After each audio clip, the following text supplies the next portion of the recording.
हमारा ध्येय है एक स्वस्थ, समर्थ, समृद्ध, संस्कारवान भारत बनाने का। रोग मुक्त भारत, नशा मुक्त भारत, बीमारी और बुराई दो में ही हमारे तन का और हमारे धन का शोषण होता है या बर्बादी होती है। यदि हम बीमारी और बुराइयों से बच जाएं तो हम बहुत आगे बढ़ सकते हैं। आओ सब शंखनाद करते हैं और भारत का ये खोया हुआ अतीत का गौरव, उसको पुनः प्रतिष्ठापित करने का संकल्प लेते हैं। 1760 में एक शराब की दुकान खुली, 1760 में एक कत्लखाना खुला, 1760 में एक वेश्यालय खोला अंग्रेजों ने, देश का चारित्रिक पतन करने के लिए, नैतिक पतन करने के लिए। वो तो अंग्रेज थे, इसे देश का चरित्र नष्ट करना चाहते थे, इसलिए शराब पीना इस देश में हमारे पूर्वज पाप अधर्म मानते थे, उसको सबसे खराब अनैतिक कर्म मानते थे।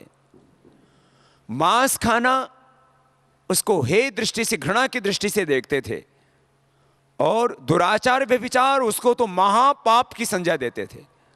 अंग्रेजों ने शुरू कर दिया और हमारे देश के शासकों ने अंग्रेजों की परंपरा को उनके सच्चे वंशज बन करके, उनके सच्चे प्रतिनिधि बन करके खूब आगे बढ़ाया। शराब की दुकानें पूरे देश भर में खुल दी। शराब से विकास होता है या विनाश? 1 लाख लोगों का पैसा, 2 लाख लोगों का पैसा, 1 करोड़ 2 करोड़ लोगों का पैसा एक बेईमान व्यापारी के पास में जमा हो जाता है, और उन 1 लाख, उन 1 करोड़, उन 2 करोड़ लोगों के घर बर्बाद हो जाते हैं, बच्चे अनाथ हो जाते हैं, बीवियों का जो हाल होता है वो अलग, और आदमी के शरीर में जो बीमारियां होती हैं वो अलग। किस तरह से जीवन बर्बाद होते हैं, घर बर्बाद होते हैं, बच्चे अनाथ होते हैं। ये विकास कहाँ हुआ? ये तो शोषण हुआ, ये तो अन्याय हुआ, ये तो पाप हुआ, ये तो समाज का पतन हुआ। उत्थान कहाँ हुआ? अलग अलग तरह से इसका मूल्यांकन करें तो शराब पीने से जितनी बीमारियां होती हैं, उनके उपचार में सरकार को जितना खर्च करना पड़ता है, उससे कम रेवेन्यू सरकार को शराब या तंबाकू से आता है। तो यदि इसको आर्थिक दृष्टि से देखें तो हानि सरकार की भी, और व्यक्ति की तो शारीरिक हानि, आर्थिक हानि, चरित्र की हानि, जीवन की हानि, और अपनी बदनामी, और आने वाली पीढ़ियों को क्या देके जा रहे हैं। मैंने आज तक एक भी शराबी बाप कम से कम हिंदुस्तान में नहीं देखा जो ये चाहता हो कि उसके बच्चे शराबी हों। शराबी पति से पत्नियां बहुत परेशान रहती हैं। और क्या होता है, देखो, एक ऐसी आदत से हम जकड़े जाते हैं, उससे हम बाहर नहीं निकल पाते, हमारी हिम्मत कमजोर पड़ जाती है, हौसला टूट जाता है, हम गुलाम हो जाते हैं उसके, छोड़ना चाहते हैं फिर भी छोड़ नहीं पाते। नशों का गुलाम बना करके चाइना को पराधीन बनाया था अंग्रेजों ने। हमें भी बहुत कुछ ऐसा ही करके गए, हमें नशों का गुलाम बना दिया। आदमी बीड़ी सिगरेट का, तंबाकू का, शराब का गुलाम बन जाता है। आपको समस्त पराधीनताओं से मुक्त होना है। शरीर की पराधीनताएं, मन की पराधीनताएं, इंद्रियों की पराधीनताएं, आत्मा की पराधीनता, और ये धन और वतन कहीं पराधीन हो गया है कुछ लोगों का, इसको भी तो मुक्त बनाना है। बहुत बड़ा उद्देश्य है। खैर, आज का हमारा विषय है देश में किस तरह से मौत का व्यापार हो रहा है। उसमें एक तरफ नशों का व्यापार, दूसरी तरफ कुछ जहरीली दवाओं का व्यापार, अनावश्यक दवाओं का व्यापार, एक बहुत बड़ी लूट मची हुई है। पूरी बर्बरता के साथ, क्रूरता के साथ कहीं ना कहीं देशवासियों को लूटा जा रहा है, धोखा हो रहा है। यदि हमने इस लूट को, इस मौत के व्यापार को बंद ना किया तो बहुत बड़ा देश को नुकसान होने वाला है। आज इसी मौत के व्यापार पर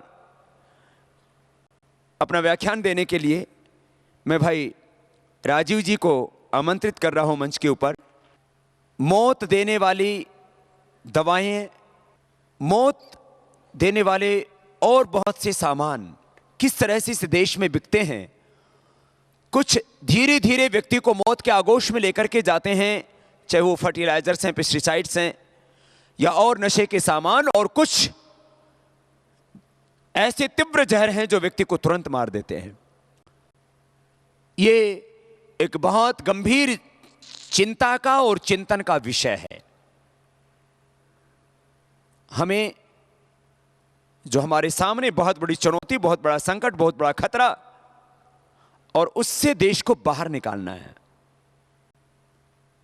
आज इसके ऊपर हम चिंतन करेंगे और इस चिंता से पूरे देशवासियों को हम अवगत कराएंगे। यदि स्वयं कहीं हम इस दलदल में फंसे हैं तो अपने आप को भी हिम्मत करके हम बाहर निकालेंगे। और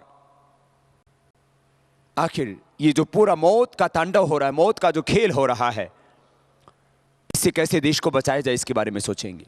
मैं एक अंतिम और छोटी सी बात, यदि कोई व्यक्ति किसी का प्राणांत कर देता है, किसी की हत्या कर देता है या हत्या करने का प्रयास करता है, तो उसके ऊपर मुकदमा दर्ज होता है, और हत्या करने का प्रयास या हत्या करना साबित हो जाता है तो उसको मृत्युदंड मिलता है, मारने वाले को भी फांसी मिलती है।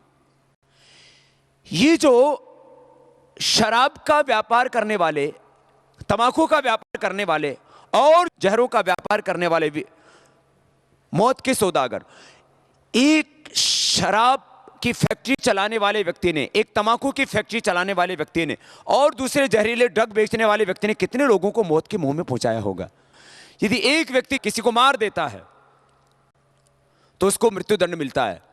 ये जो शराब और तंबाकू की फैक्ट्रियां चलाने वाले और जहरीले नशों का व्यापार करने वाले, इन लोगों ने लाखों लाखों लोगों को मौत के मुंह में सुलाया है। मुझे लगता है इनको जीवित रहने का कोई अधिकार नहीं है। ये कानून बदलना चाहिए और इनको भी मृत्युदंड मिलना चाहिए जो मौत के गुनहगार हैं, एक दो नहीं, हजारों लाखों लाखों लोगों के। और इसी संदर्भ में इस पूरे विषय को गंभीरता के साथ आपके सामने प्रस्तुत करेंगे भाई राजीव जी। मैं आप सबके सामने एक बहुत गंभीर विषय प्रस्तुत करना चाहता हूं, और वो विषय है मौत का व्यापार।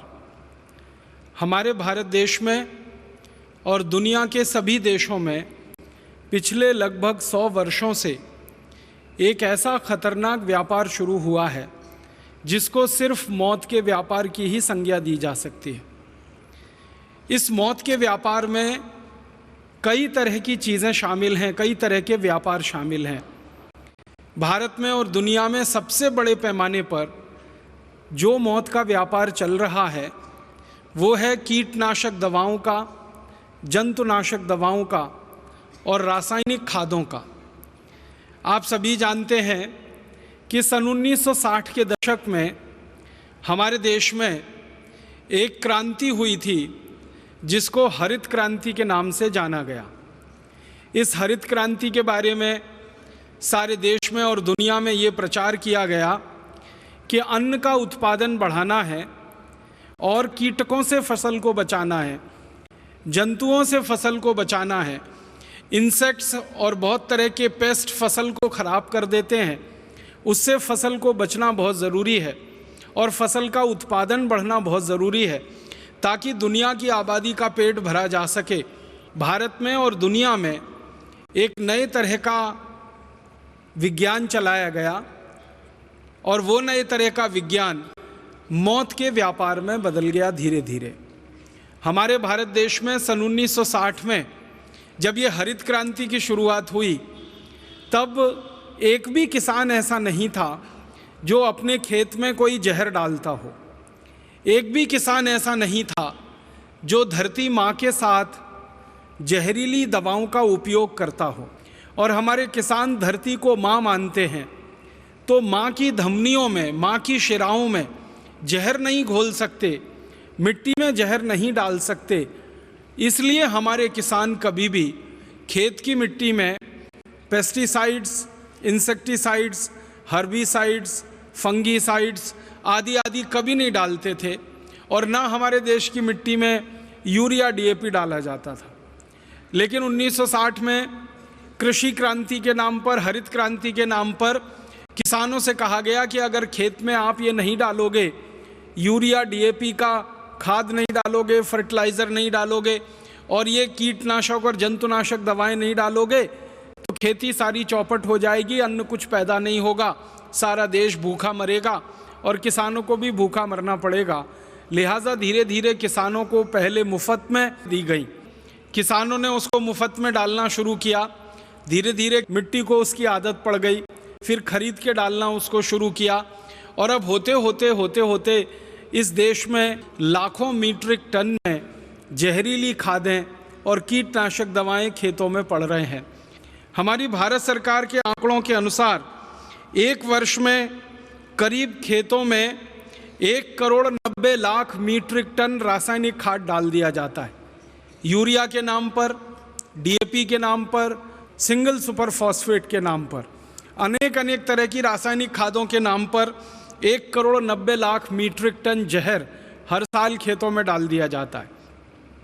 अब इन जहरीली रासायनिक खादों से जो पौधे बड़े होते हैं, इन पौधों पर तरह तरह के कीट लगते हैं, तरह तरह के जंतु आते हैं, तरह तरह के इंसेक्ट और पेस्ट आते हैं, क्योंकि रासायनिक खादों को डालने के बाद पौधों का अपना जो ताकत होती है वो कम हो जाती है। तो पहले पौधों को यूरिया, डीएपी, सुपर फॉस्फेट डाल के कमज़ोर किया जाता है शारीरिक रूप से, फिर उन कमज़ोरी के कारण जो बीमारियां आ जाती हैं पेड़ पौधों पर, जो कीड़े मकोड़े लग जाते हैं, जो तरह तरह के जंतु आ जाते हैं, उनको मारने के लिए फिर 90,000 मीट्रिक टन और दूसरा जहर स्प्रे किया जाता है। पाउडर के फॉर्म में करीब 90,000 मीट्रिक टन जहर डाला जाता है, अनेक नामों से डाला जाता है। कोई लिंडेन नाम से डालता है, कोई क्लोरोपाइरीफॉस नाम से डालता है, कोई डाइक्रोमेट के नाम से डालता है, कोई मोनोक्रोटोफॉस के नाम से डालता है। ऐसे भारत देश में सरकार के आंकड़ों के अनुसार 786 किस्म के कीटनाशक और 215 किस्म के जंतुनाशक खेतों में भिन्न भिन्न पौधों पर स्प्रे किए जाते हैं पूरे साल में। अब इन सब जंतुनाशक और कीटनाशकों को जो स्प्रे कराते हैं किसानों के द्वारा, इसको स्प्रे करने के लिए हमारे देश में 90,000 मीट्रिक टन पाउडर फॉर्म में जहर पैदा होता है और करीब 1 करोड़ लीटर लिक्विड फॉर्म में दूसरा जहर पैदा होता है, जैसे एंडोसल्फान, जैसे मेलाथियान। कुछ जहर हैं जो द्रव फॉर्म में हैं, लिक्विड फॉर्म में हैं, और कुछ जहर हैं जो पाउडर फॉर्म में हैं। जो पाउडर फॉर्म में है 90,000 मीट्रिक टन, जो लिक्विड फॉर्म में है 1 करोड़ लीटर। अगर दोनों को इकट्ठा कर दिया जाए और उसको भारत के लोगों की संख्या से बांट दिया जाए तो आपको सुनकर बहुत दुख होगा कि आप सब में मिलकर हर साल लगभग 200 मिलीग्राम जहर इन जंतुनाशकों का, कीटनाशकों का अपने शरीर में भोजन के रूप में खा जाते हैं, जो शरीर को भिन्न भिन्न बीमारियों का शिकार बना देते। हमारे भारत के खेतों में डाली जाने वाली जो रासायनिक खाद है और हमारे देश के फसलों के ऊपर छिड़का जाने वाला जो जहर है, इसके बारे में जितने भी रिसर्च हुए हैं भारत में और भारत के बाहर, वो ये बताते हैं कि ये जो खाद हम खेतों में डालते हैं, इसका मात्र 8 से 9% काम में आता है। बाकी सब जहर के रूप में पौधों में जाता है, पौधों से तने में जाता है, तने से उनके फल में आता है, और फल से फिर आपके भोजन में आता है, और भोजन से फिर आपके अंत में शरीर में आ जाता है। इससे भी ज़्यादा गंभीर बात है कि जो पेस्टिसाइड और इंसेक्टिसाइड्स स्प्रे किए जाते हैं, छिड़के जाते हैं, इनका सिर्फ पौधों के लिए 3 से 4% ही उपयोग हो पाता है। बाकी का 96% ये जो जहर है ये मिट्टी में जाता है, मिट्टी से पौधों की जड़ों में जाता है, जड़ों से तने में जाता है, तने से फलों में जाता है, और फल से फिर आपके भोजन में आ जाता है।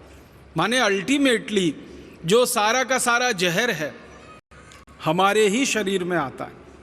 अब इसमें 2 तरह से हमारे शरीर को ये नुकसान करता है। हमारे भारत देश का जो कृषि मंत्रालय है, उनकी जानकारी के अनुसार हर साल ये जो कीटनाशक और जंतुनाशकों का जहर खेत में जो किसान छिड़कते हैं, 76,000 किसान हर साल मर जाते हैं इसको छिड़कते समय। आप जानते हैं हमारे देश में कपास की एक फसल होती है जिस पर सबसे ज़्यादा ये कीटनाशक और जंतुनाशक छिड़के जाते हैं। सब तरह की फसलों पर ये जो जहर छिड़कते हैं किसान, तो जब वो स्प्रे करते हैं, स्प्रे करते समय ये जहर हवा में घुलता है और श्वास के द्वारा वो हवा उनके शरीर में जाती है और थोड़ी सी ओवरडोज होने के बाद किसानों की मौत हो जाती है। हर साल हमारे देश की सरकार के आंकड़ों के अनुसार 76,000 किसान तो ऐसे ही मर जाते हैं स्प्रे करते समय, दवा को छिड़कते समय। ये सबसे बड़ी मौत का खेल या व्यापार हमारे देश में और दुनिया में चल रहा है।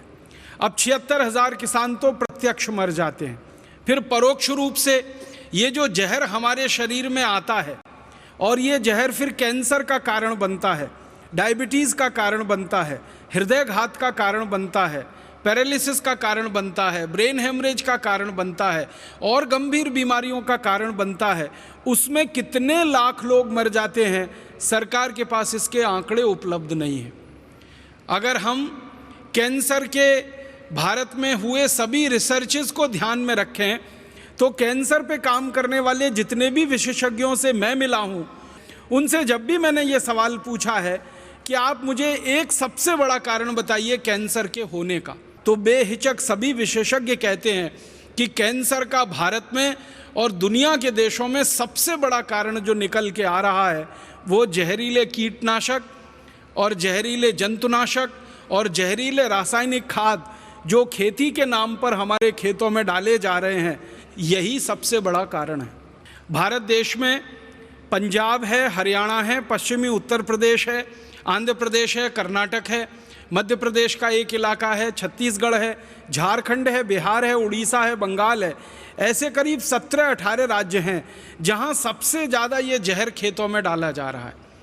इन 17-18 राज्यों में एक राज्य सबसे बड़ा है जहां प्रति एकड़ सबसे ज़्यादा जहर खेतों में डाला जा रहा है।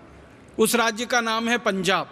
पंजाब में प्रति 1 एकड़ खेत में हर साल 113 किलोग्राम तो रासायनिक खाद डाल दिया जाता है और उसके बाद कीटनाशक और जंतुनाशक का जहर अलग से डाला जाता है। उसके बारे में आंकड़े घटते बढ़ते रहते हैं।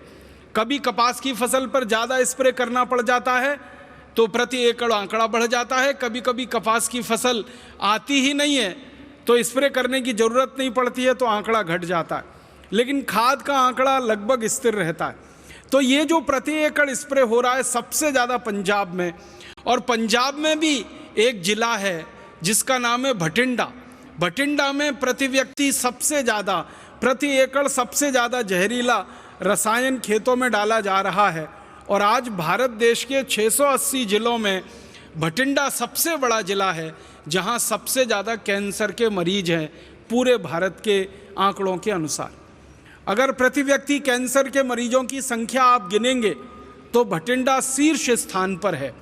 और भटिंडा से हर दिन एक ट्रेन चलती है बीकानेर नाम के एक राजस्थान के शहर के लिए, क्योंकि बीकानेर में बहुत बड़ा एक मेडिकल कॉलेज है जहाँ पर कैंसर के विशेषज्ञ बहुत हैं और कैंसर का इलाज होता है वहाँ पर। तो भटिंडा से बीकानेर के लिए जो ट्रेन जाती है, हर दिन हज़ारों कैंसर के यात्री उसमें भरकर भटिंडा से बीकानेर जाते हैं। तो उस ट्रेन का नाम कैंसर स्पेशल ट्रेन ही रखा है लोगों ने। भटिंडा के बाद दूसरा सबसे बड़ा ज़िला जहाँ पर कैंसर के मरीजों की संख्या बहुत है, जलंधर है। और जलंधर भी भारत में सबसे बड़ा ज़िला है जहाँ सबसे ज़्यादा जहर प्रति एकड़ खेतों में डाला जा रहा है। फिर होशियारपुर है, वो भी पंजाब में ही आता है। फिर हरियाणा के कुछ ज़िले हैं, फिर पश्चिमी उत्तर प्रदेश के, और फिर पूरे भारत के। तो ये बहुत बड़ा मौत का व्यापार चल रहा है हमारे देश में। आप पूछेंगे ये व्यापार कर कौन रहा है? लगभग दुनिया की 1000 बड़ी बड़ी विदेशी कंपनियां हैं जो इस व्यापार में लगी हुई हैं। अमेरिका की कंपनियां हैं, जर्मनी की हैं, जापान की हैं, फ्रांस की हैं, स्वीडन की हैं, नॉर्वे की हैं, डेनमार्क की हैं, हमारे पड़ोसी चाइना की हैं, कुछ रूस की कंपनियां हैं। ऐसे दुनिया के 24 देशों की लगभग 1000 कंपनियां हैं और उनमें से कुछ कंपनियों का भारत की कंपनियों के साथ कोलैबोरेशन है, समझौता है, तो भारत की कुछ कंपनियों के साथ मिलकर दुनिया की लगभग 1000 बड़ी विदेशी कंपनियां, मल्टीनेशनल कॉरपोरेशन इस मौत के व्यापार में लगी हुई हैं। 1960 के पहले जिन विदेशी कंपनियों का 1 रुपए का सामान भी इस देश में नहीं बिकता था, उन विदेशी कंपनियों की बिक्री आजकल हजारों करोड़ रुपए में हो गई। आपको सुनकर हैरानी होगी कि 1000 बड़ी बड़ी बाहर के देशों की कंपनियां और उनके साथ मिलकर भारत की कुछ कंपनियां एक साल में लगभग 5 लाख करोड़ रुपए कमा रही हैं इस मौत के व्यापार से। तो किसानों की जिंदगी से लगभग 5 लाख करोड़ रुपया निकल के बड़ी बड़ी विदेशी कंपनियों के खजानों में जा रहा है मुनाफे के रूप में। तो ये 1000 से ज़्यादा जो विदेशी कंपनियां भारत में मौत का व्यापार चला रही हैं, इन कंपनियों को साल में 5 लाख करोड़ का फ़ायदा हो रहा है। और मैं आपको एक हास्यास्पद बात कहना चाहता हूँ, 1500 करोड़ रुपए की फसल बर्बाद होती है अगर ये जहर खेतों में ना डाला जाए। 1500 करोड़ रुपए की फसल बर्बाद होती है, भारत सरकार कहती है। 15 अरब रुपए की फसल बर्बाद होती है हमारे देश में किसानों की, अगर उस पर जहर ना डाला जाए। तो 1500 करोड़ की फसल की बर्बादी को रोकने के लिए ये सारी कंपनियां मिलकर 5 लाख करोड़ रुपए का व्यापार कर लेती हैं, जहरीले रसायन बेच लेती हैं। इसका मतलब बहुत साफ है, फसल को बर्बादी से नहीं बचाना है, वास्तव में इन कंपनियों को मौत का व्यापार चलाना है, जहर का व्यापार करना है, जहर को बिकवाना है और जहर को हमारे खेतों की धमनियों में डलवाना। एक बहुत ख़राब जहर है जिसका नाम है एंडोसल्फान। एंडोसल्फान को अमेरिका के देश में 20 साल पहले प्रतिबंधित कर दिया गया। एंडोसल्फान को फ्रांस ने, जर्मनी ने, डेनमार्क ने, नॉर्वे ने, एंडोसल्फान को इंग्लैंड ने, स्कॉटलैंड ने, आयरलैंड ने 20 साल पहले बंद कर दिया। जापान नाम के देश ने एंडोसल्फान का उत्पादन और खेत में डालना 20 साल पहले बंद कर दिया। दुनिया के 56 से ज़्यादा देशों में एंडोसल्फान ना बनाया जाता है ना खेतों में डाला जाता है, क्योंकि ये सबसे खराब जहर है। एंडोसल्फान के बारे में जापान और अमेरिका और यूरोप के वैज्ञानिकों ने जो शोध किया है, उनका ये कहना है कि अगर इसकी एक बूंद किसी की जीभ पर डाल दी जाए तो उतनी पर्याप्त है वो एक बूंद कि उस व्यक्ति को कैंसर हो और वो मर जाए। लेकिन हैरानी की बात यह है कि जिन देशों में 20 साल से एंडोसल्फान बनता नहीं है और बेचा नहीं जाता, उन्हीं देशों की कंपनियां भारत में आकर एंडोसल्फान बनाती हैं और भारत में बेचती हैं और हमारे किसानों को उल्टा सीधा पट्टी पढ़ाकर उनको लालच दिलाकर एंडोसल्फान का स्प्रे कराती हैं। अमेरिका की कंपनियां अपने देश में एंडोसल्फान बनाती नहीं, भारत में आकर बना के बेचती हैं। जापान की कंपनियां अपने देश में बनाती नहीं, भारत में आकर बनाकर बेचती हैं। यूरोप की कंपनियां एंडोसल्फान अपने देश में बनाती नहीं, भारत में लाकर बेचती हैं और धड़ल्ले से मौत का व्यापार करती हैं। एक तरफ एंडोसल्फान जैसे जहर, लिंडेन जैसे जहर, एलडी कार्ब जैसे जहर जो यूरोप और अमेरिका में नहीं बिक रहे हैं, उनको भारत में लाकर बेचा जाए और 5 लाख करोड़ रुपए उसमें से कमाए जाएं। फिर ये जहर के कारण भारत के लोगों को कैंसर होने लगे, फिर उस कैंसर का इलाज करने के नाम पर दवाएं बेची जाएं और उसमें लाखों करोड़ों रुपए कमाया जाए। ऐसा षड्यंत्र और ऐसी साजिश इस मौत के व्यापार में चल रही। और ये मौत का व्यापार इतना गहरा हो गया है कि भारत का किसान तो बिल्कुल इसमें मजबूर है मर जाने के लिए। हम और आप सब भी बहुत मजबूर हो चुके हैं मर जाने के लिए। आप बहुत अच्छे योग्य चिकित्सक हैं। मैं आपको विनम्रतापूर्वक एक बात कहना चाहता हूँ। आप चिकित्सक के रूप में अपना क्लिनिक चलाते हैं, वहाँ तक तो ठीक है, लेकिन जब आप अपना घर चलाने के लिए सब्जी बाज़ार जाते हैं और सब्जियां खरीद कर लाते हैं और सब्जियों के साथ साथ कभी आप फल खरीद कर लाते हैं, आपने कभी अंगूर खरीदा होगा बाज़ार से, काला अंगूर खरीदा हो या सफ़ेद अंगूर खरीदा हो, तो अंगूर को आप ध्यान से देखेंगे तो आपको लगेगा कि उस पर सफ़ेद सफ़ेद रंग का कोई पाउडर चिपका हुआ है और इतना ज़बरदस्त चिपका हुआ है कि उसको एक बार पानी से धो लो तो भी नहीं छूटता, 2 बार धो लो तो भी नहीं छूटता, 3 बार धो लो, 4 बार धो लो, 5 बार धो लो, 10 बार धो लो, 50 बार धो लो, 100 बार धो लो तो भी नहीं छूटेगा, क्योंकि वो ऑक्सैलिक एसिड का पाउडर है। फिर आप अंगूर खाते हैं, आपको मालूम है आप चिकित्सक होकर जहर खाते, और आप अकेले अंगूर नहीं खाते हैं, आपके किसी सहयोगी को भी खिलाते हैं, आपके किसी मेहमान को भी खिलाते हैं। एक तरफ कहते हैं मेहमान देवता होता है और उन्हीं को जहर भरा अंगूर खिला देते हैं।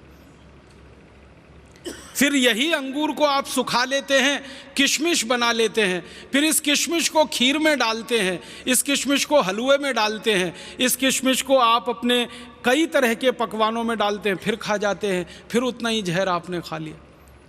बाज़ार से इसी तरह से आप टमाटर खरीदते हैं, सेब खरीदते हैं।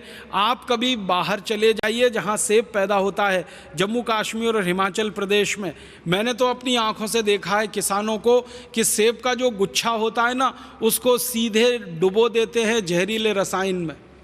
फिर हम भिंडी खाते हैं, हम तोरई खाते हैं, दूधी खाते हैं, हम पालक खाते हैं, मेथी खाते हैं। सब्जियों के ऊपर इतना स्प्रे होता है इन सभी केमिकल्स का कि हालत ख़राब है खाते खाते। एक साधारण भारतवासी कल्पना करिए, साल भर में 200 मिलीग्राम जहर खा जाता है सब्जियों के रूप में। और एक साधारण भारतवासी गेहूं, चावल, चने, दाल पर जो यूरिया डाला गया, DAP सुपर फॉस्फेट डाला गया, उसके रूप में करीब करीब 1 किलो 700 ग्राम रसायन खा जाता है। यूरिया, DAP सुपर फॉस्फेट के रूप में 1 किलो 700 ग्राम हम रसायन खा जाते हैं। एंडोसल्फान, LD कार्ब, लिंडेन के रूप में 200 ग्राम और ख़तरनाक जहर खा जाते हैं। माने साल भर में लगभग 2 किलोग्राम जहर हमारे शरीर में जा रहा है। फिर इस जहर को बाहर निकालने के लिए भगवान ने आपका जो तंत्र बना रखा है, उसको क्या अतिरिक्त काम करना पड़ रहा है। और वो काम करते करते आपका तंत्र फेल हो जाए, आपकी किडनी फेल हो जाए, आपका लीवर खराब हो जाए, आपकी ज़िंदगी बिल्कुल मौत के मुंह में समा जाए, तो कौन जिम्मेदार है उसका? जिम्मेदार तो वो कंपनियां हैं जिनकी संख्या लगभग 1000 से ज़्यादा है, जो अपने स्वार्थ की पूर्ति के लिए इस मौत के व्यापार को भारत में चला रहे हैं और पूरे भारत को धीरे धीरे अंधे कुएं की तरफ धकेलते चले जा रहे हैं। आप बोलेंगे ये मौत का व्यापार खाली भारत में चल रहा है? नहीं, दुनिया के बहुत सारे गरीब देशों में चल रहा है, भारत उसमें से एक है। हमारा पड़ोसी देश इंडोनेशिया, वहाँ भी यही मौत का व्यापार चल रहा है। हमारा एक पड़ोसी देश वियतनाम, वहाँ भी यही मौत का व्यापार चल रहा है। हमारा एक पड़ोसी देश अफ्रीका, वहाँ भी यही मौत का व्यापार चल रहा है। दुनिया में जो गरीब देश माने जाते हैं, जो विकासशील देश माने जाते हैं, जो अभी तक अमीर नहीं हुए हैं, समृद्धशाली नहीं हुए हैं, ऐसे 150 से ज़्यादा देशों में यही मौत का व्यापार चल रहा है। और यही 1000 कंपनियां हैं जिनके नाम हैं, वो इन देशों में भी यही मौत बांट रही हैं। और इन सभी देशों में एक ही तर्क चलाया जा रहा है, कृषि उत्पादन बढ़ाना है, अनाज को खराब होने से बचाना है, इसलिए ये सारा जहरीला रसायन खेतों में डालना है।